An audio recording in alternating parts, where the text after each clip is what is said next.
difficulty for smoke belching and to prove how effective this city diesel can be.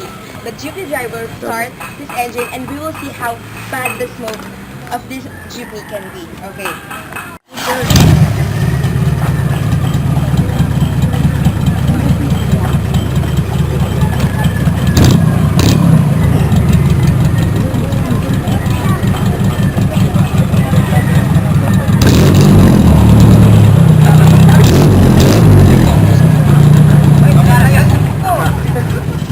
Kombucha.